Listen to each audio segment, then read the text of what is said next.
Baik, Assalamualaikum warahmatullahi wabarakatuh. Perkenalkan kami dari kelompok 5, kelompok batch reaktor, dengan anggota kelompok 1, Kansa Gaida Inaya, lalu 2, Keval Agung dan Aryadi, ketiga, Maya Anis Cahya Istiqomah, dan juga 4, saya sendiri, yaitu Tania Nugraini. Next.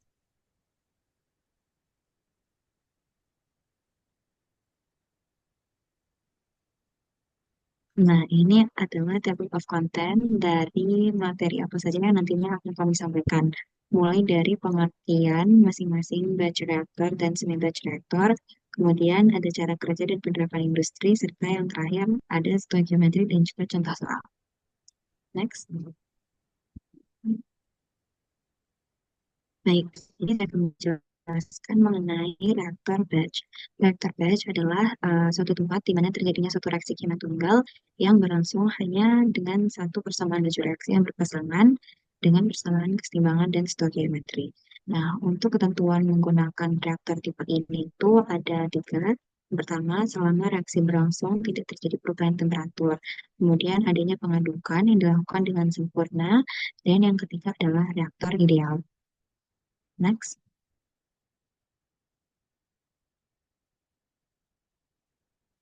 Untuk cara kerja dari batch reaktor ini sendiri, di sini sudah kami cantumkan untuk contoh gambar dari batch reaktor. Itu ada mulai dari head space, reaction medium, reaktor plasma, dan juga agitator. Nah, untuk head space-nya ini merupakan suatu ruang kosong di atas medium yang berfungsi untuk menangani jika terjadi adanya perubahan volume cairan. Kemudian untuk agitator itu sendiri itu seperti pengaduk, yaitu untuk mencampur reaktan secara menyeluruh sehingga reaktan bereaksi secara efisien. Nah, untuk batch reaktor sendiri ini bisa digunakan untuk menangani reaksi eksotermik yang dilengkapi dengan coil pendingin. Sedangkan pada reaksi yang endotermik, reaktor batch ini dapat juga ditambahkan coil pemanas untuk memanaskan campuran reaksi. Nah, untuk reaktor batch ini adalah reaktor transient yang tidak stabil sehingga tingkat konversi di dalam reaktor itu bergantung pada waktu. Kemudian agitator pada reaktor batch ini juga bersifat yang sangat seragam, sehingga memiliki tingkat konversi yang tidak terlalu tergantung pada lokasi di dalam reaktor. Pada waktu tertentu, laju reaksi pada setiap lokasi volume reaktor akan sama satu sama lain. Next.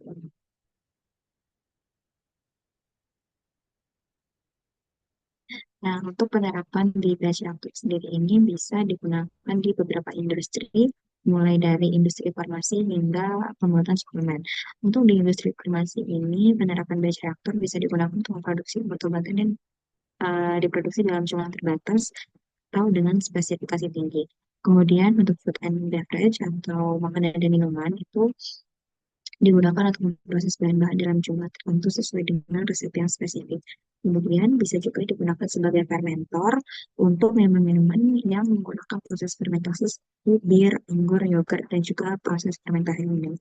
Kemudian pada industri kosmetik, batch reactor ini digunakan untuk mencampurkan berbagai bahan aktif dan juga bahan dasar lainnya dalam formulasi kosmetik dan juga produk perawatan.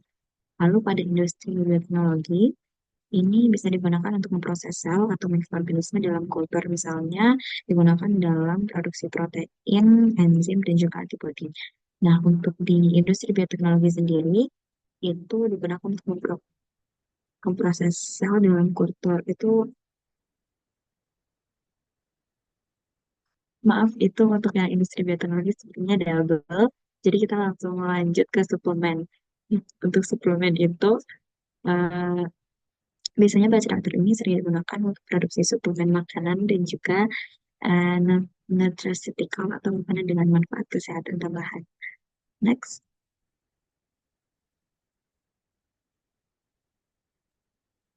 Baik, di sini untuk general balance atau untuk stoichiometrinya sendiri ini, karena meter ini merupakan reaktor batch, sehingga tidak ada uh, inflow atau outflow, sehingga FA0 sama dengan FA sama dengan 0. Nah, di sini kita masukkan FA0 min FA plus integral dari RADV sama dengan DNA per dt, sehingga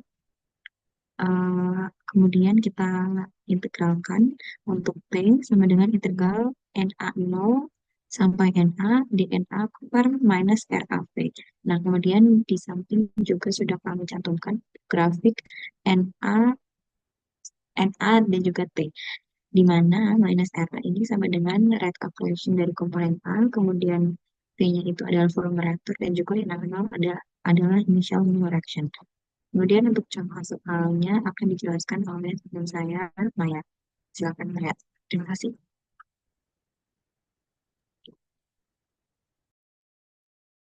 Oke, mungkin tadi juga sudah dijelaskan oleh Tania mengenai rumus reaktor batch. Sekarang itu adalah contoh soalnya, yang mana ini di sini ada soal yaitu untuk reaksi A itu eh, produk terus di mana laju min RA dikonversi ke CA dengan KA tetap.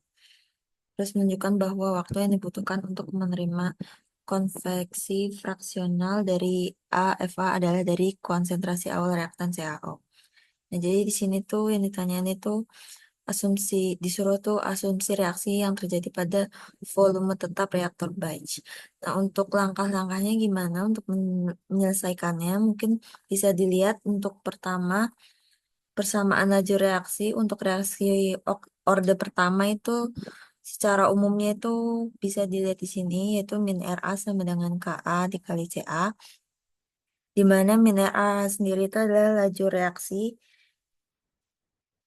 atau konsentrasi A yang dikonsumsi per satuan waktu, terus Ka-nya sendiri itu adalah konstanta laju reaksi, dan Ca-nya sendiri adalah konsentrasi reaktan A. Terus untuk itu selanjutnya itu dikonversi fraksional XA didefinisikan menjadi min dCA per dt sama dengan Ka kali Ca. Oke, mungkin bisa selanjutnya dilihat saja untuk cara penyelesaiannya seperti yang sudah dijawab di PPT sendiri. Seperti itu. Dan untuk selanjutnya itu adalah penjelasan dari semi batch reaktor yang akan dilanjutkan oleh Kansa.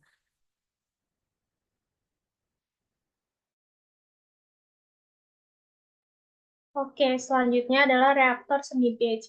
Jadi reaktor semi batch ini merupakan reaktor jenis yang berlangsung secara batch dan kontinu secara bersamaan. Nah, contoh paling sederhana itu misalkan tangki fermentor, apabila lagi dimasukkan sekali ke dalam tangki secara batch, namun CO2 yang dihasilkan dikeluarkan secara kontinu. Nah, contoh lainnya itu adalah klorinasi, di mana suatu reaksi cair gas digelembungkan secara kontinu dari dasar tangki agar bereaksi dengan cairan di tangki yang diam atau batch. Selanjutnya, gimana sih cara kerja dari reaktor batch itu? Jadi, cara kerja dari reaktor batch itu yang pertama adalah pengisian awal. Pada awal proses, sebagian bahan reaktan atau pelarut diisi ke dalam reaktor hingga volume tertentu. Nah, reaksi biasanya dimulai di dalam reaktor dengan bahan yang sudah diisi. Terus yang kedua adalah penambahan reaktan secara bertahap. Jadi reaktan itu ditambahkan atau dimasukkan ke dalam reaktor secara bertahap, secara terus-menerus, atau pada interval tertentu. Tujuan dari penambahan bertahap ini adalah untuk mengontrol kondisi reaksi seperti laju reaksi, suhu, dan tekanan. Yang ketiga itu adalah pengendalian kondisi reaksi. Reaksi dalam semi batch memerlukan pemantauan terhadap suhu, tekanan, dan konsentrasi tekanan. Sistem pendingin dan pemanas digunakan untuk menjaga suhu reaksi agar tetap stabil. Yang keempat, yaitu proses reaksi. Jadi reaksi berlangsung selama waktu tertentu dan selama proses tidak ada pengeluaran produk langsung dari reaktor. Laju reaksi dapat dikontrol dengan baik untuk menghindari efek samping yang tidak diinginkan. Nah, setelah reaksi selesai, produk dikeluarkan dari reaktor. Pengeluaran ini biasanya dilakukan setelah reaksi mencapai titik akhir atau reaktan telah habis bereaksi. Selanjutnya, ada apa sih bagian-bagian dari semi batch reaktor itu? Jadi, bagian-bagian dari semi batch reaktor itu yang pertama terdiri dari reaktor vessel. Reaktor vessel ini merupakan bejana utama tempat berlangsungnya reaksi kimia. Yang kedua ada agitator. Agitator ini berfungsi untuk mengaduk bahan reaktan dan menjaga kehomogenan campuran. Yang ketiga itu ada heating atau cooling system. itu berfungsi sebagai pengatur suhu dalam reaktor sesuai dengan kebutuhan reaksi. Yang keempat ada feed valve. Jadi feed valve ini berfungsi sebagai katup untuk menambahkan reaktan secara bertahap selama proses reaksi. Selanjutnya ada control system yang terdiri dari sensor dan alat pengontrol untuk memantau parameter reaksi. Selanjutnya ada pressure relief valve, yaitu digunakan untuk menghindari akumulasi tekanan yang berlebihan di dalam reaktor. Selanjutnya ada discharge valve, berfungsi untuk mengeluarkan produk setelah reaksi selesai. Dan selanjutnya ada gas fed inlet, yakni merupakan saluran khusus untuk menambahkan gas ke dalam reaktor pada reaksi tertentu yang melibatkan gas. Selanjutnya juga bagian-bagian di semi batch reaktor itu ada pressure system. Pressure system ini berfungsi sebagai untuk mengatur tekanan yang meliputi pompa vakum dan kompresor. Selanjutnya ada kondensor yang berfungsi untuk mendinginkan uap yang terbentuk dan mengubahnya menjadi cairan. Ada fan system yang berfungsi untuk mengarahkan gas keluar reaktor secara aman. Fed pump yang berfungsi untuk memompa reaktan ke dalam reaktor, terutama reaktan yang berfase cair. Ada flow control system untuk mengatur laju masuknya reaktan secara presisi sesuai kebutuhan. Dan ada liner attack coating, yaitu melindungi bejana reaktor dari reaksi dengan bahan kimia. Selanjutnya, penerapan-penerapan semi batch reaktor ini yang pertama pada industri kimia, semi batch reaktor sering digunakan untuk reaksi eksotermik atau yang menghasilkan panas. Pada industri farmasi, semi batch reaktor digunakan dalam pembuatan bahan aktif farmasi atau API, di mana kontrol ketat atas laju reaksi dan kondisi proses diperlukan untuk memastikan kualitas dan kemurnian produk. Dalam beberapa kasus, produk antara dari reaksi yang dilakukan dalam semi batch reaktor harus digunakan untuk tahap sintesis berikutnya. Semi batch reaktor memudahkan pemisahan atau penyesuaian pada titik-titik kritis selama sintesis. Selanjutnya, pada food and beverage, semi batch reaktor ini digunakan pada proses fermentasi tertentu. Semi batch reaktor digunakan untuk menambahkan nutrisi enzim atau bahan lainnya selama proses fermentasi berlangsung untuk mengoptimalkan produksi. Selanjutnya, pada industri bahan bakar energi, semi batch reaktor juga digunakan dalam proses hidrogenasi seperti dalam industri minyak untuk mengubah minyak jenuh menjadi lemak jenuh dengan penambahan hidrogen secara bertahap. Pada industri kosmetik, dalam produksi kosmetik dan produk perawatan kulit seperti lotion, krim, atau sampo, semi batch reaktor digunakan untuk mencampur bahan aktif dan senyawa kimia secara bertahap sehingga formulasi tetap stabil dan homogen. Sedangkan pada industri pengolahan logam, semi batch reaktor digunakan dalam proses pelapisan logam seperti electroplating, di mana bahan kimia elektrolit ditambahkan secara bertahap ke dalam larutan elektrolit untuk mengendalikan laju pelapisan logam pada permukaan tertentu. Nah, selanjutnya akan dijelaskan oleh teman saya, Kepala. Baik, semuanya ini untuk bentuk dari semi batch reaktor dari mass balance-nya atau neraca massanya bisa dilihat dari neraca massanya sendiri itu memiliki fungsi waktu. Jadi teman-teman karena apa namanya dari gambarnya sendiri itu ada reaktan A yang dimana itu sudah ada pada reaktor dari awal dan juga reaktan B yang di inlet atau dimasukkan secara terus-menerus sehingga fungsi dari mass balance tersebut adalah fungsi waktu yaitu dm per dt. Begitu juga akan diturunkan sehingga akan mencapai uh, rumus akhir yaitu V sama dengan V0 plus V0T. Bisa di next. Nah, ini untuk mol balance-nya itu bisa teman-teman bisa lihat sendiri atau bisa cermati sendiri karena nanti akan kita bahas lagi di contoh soalnya. Jadi bisa langsung di next saja.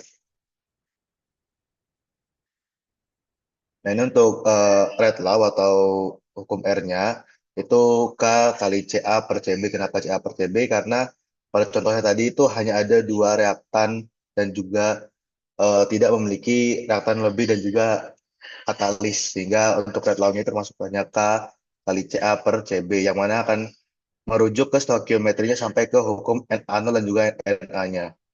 Dan juga untuk parameter dari semi base sendiri itu berbeda dengan base tadi karena untuk parameter sendiri kita memiliki parameter CA0, V0 atau volume pertama, V0 kecepatan awal, K dan juga C dari B0 atau B pertama, konsentrasi dari reaktan B pertama. Oke, bisa di next.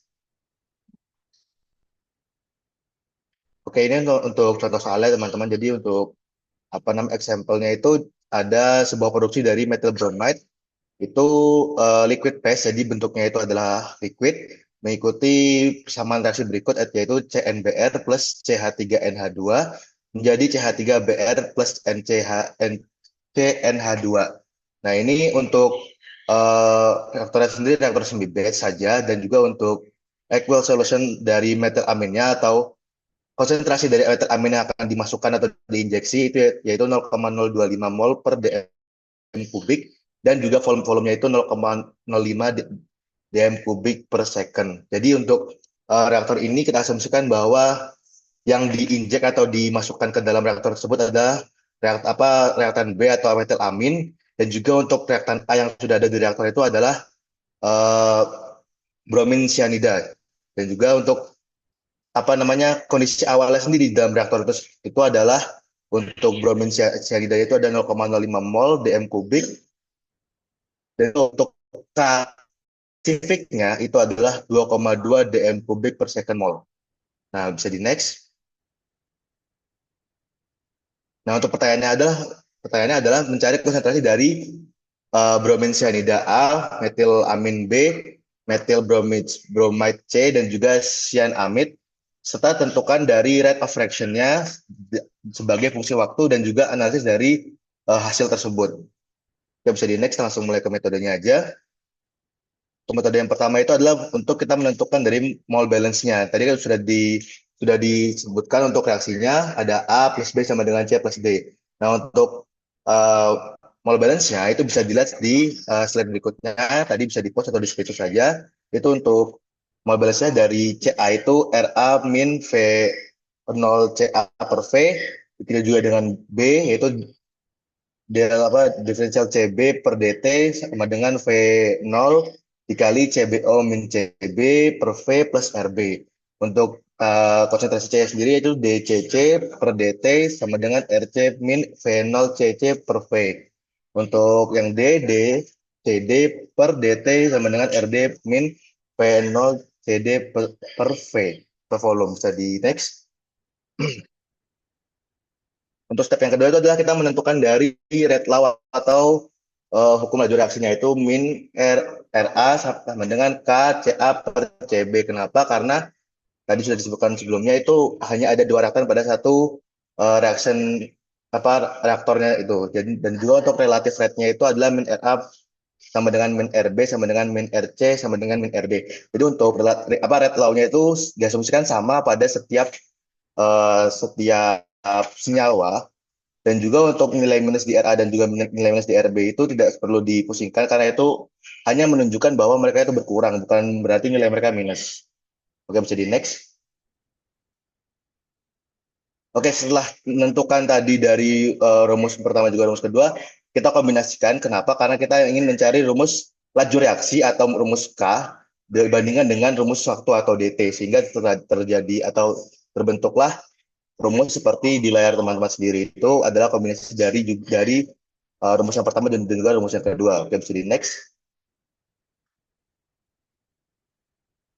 Oke, tadi kan disuruh menentukan dari rata-rata laju reaksinya. Oleh karena itu kita perlu menentukan dari nilai X-nya.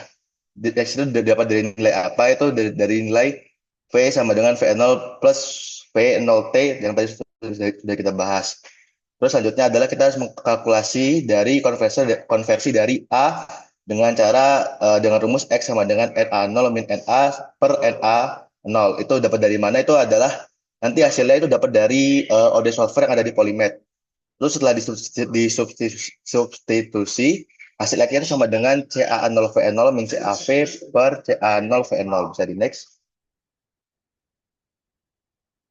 Baik, untuk langkah yang terakhir itu adalah mengevaluasi atau menjumlahkan semuanya. Itu dengan kondisi T yang pertama T0, terus CA0 itu 0,05 seperti di dalam soal tadi, terus CB sama dengan C sama dengan CD sama dengan 0. Kenapa? Karena ini dicari dari mulai T0 atau ketika dalam reaktor itu tersebut hanya ada konsentrasi A0 doang, belum ada konsentrasi CB, CC, dan juga CD. Untuk volume sendiri itu ada 5 dm kubik, itu juga sudah ditentukan di soal. Untuk caranya gimana? Itu adalah menggunakan solve OD di Polymath, bisa dilihat di YouTube atau juga bisa di-scan dan diklik apa namanya ini linknya, itu nanti akan menghasilkan tabel seperti berikut. Bisa di next. Ya, dari hasil tersebut, dari Polymath tersebut, dapat kita lihat bahwa untuk differential equation itu terdapat untuk CA, CB, 0 dan juga CB, CC dan juga CD. Nah, untuk explicit equation itu sudah ditentukan di soal sebelumnya, itu V0-nya 0,05, V0, V gede 0-nya adalah 5, untuk K-nya sendiri konstan 2,2, CB0-nya adalah 0,025, RA atau apa namanya persamaan laju reaksi A-nya itu min K kali CA kali CB, CA0 ada 0,05, untuk rate awalnya itu ada min RA, dan juga untuk X-nya itu CA0 kali V0 min CAV per CA0 kali V0. Nah, untuk dari hasil dari ODE-nya sendiri itu bisa dilihat dari CA-nya yang awalnya itu initial value-nya atau awalnya itu 0,05 sampai akhir di final value itu hanya tertinggal 7,73 kali 10 pangkat min 6 di dalam reaktor. Dan untuk maksimal value-nya itu ada di angka 0,05. Nah, ini kenapa ada CA dan juga CA0 dalam tabel itu. CA itu adalah kondisi ketika mulai bereaksi, ketika apa namanya, ketika reaktor itu sudah masuk ke dalam reaktor dan juga sudah mulai bereaksi. Makanya CA0 dari CA dan juga CB0 itu nilai konstan, yaitu 0,05 dan juga 0,025. Untuk nilai CB sendiri itu CB0 itu 0,025. Kenapa itu? Karena dari soal tersebut membatasi hanya sampai konsentrasi CB yang dimasukkan ke dalam reaktor itu adalah 0,025 molar. Dan juga untuk hasil dari CB sendiri, hasil finalnya itu 0,012. Dan juga untuk nilai CC dan juga CD itu terdapat nilai itu sama. Untuk rate sendiri itu ada di angka 2 kali 10 2,127 kali 10 pangkat min 7. Dan untuk X-nya itu ada di angka 0,999. Jadi untuk pertanyaan A, B, C, dan D, A, B, C, D, A, B, C, D, dan juga E itu sudah terjawab. Bisa di next. Ini untuk nilainya itu ada dari CA dan juga untuk CB dan juga CC. Bisa dilihat bahwa nilai dari CA itu semakin lama semakin menurun. Kenapa? Karena dari awalnya yang reaktor batch-nya itu sudah ada dari awal, sehingga dia akan habis bereaksi. Sedangkan kenapa CB-nya itu terus meningkat dari satuan waktu, itu karena dari CB atau konsentrasi dari senyawa B itu akan terus meningkat karena itu yang diinjek atau dimasukkan dari luar reaktor. Dan juga untuk CC dan juga CD itu adalah hasil yang sama sehingga tidak dibuat dua garis.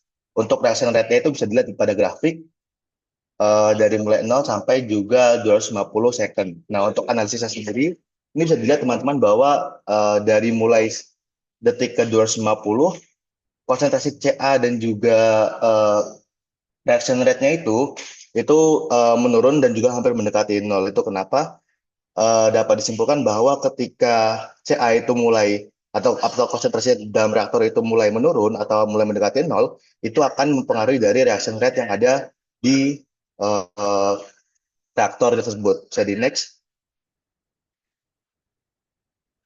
Mungkin itu aja untuk contoh soalnya, aku kembali ke Tania. Baik, mungkin dari seluruh konten yang sudah kami sampaikan di depan, ini sudah disampaikan semua oleh teman-teman dari kelompok 5 ini. Kalau begitu akan saya tutup untuk rangkaian video pembelajaran pada hari ini. Terima kasih. Wassalamualaikum warahmatullahi wabarakatuh.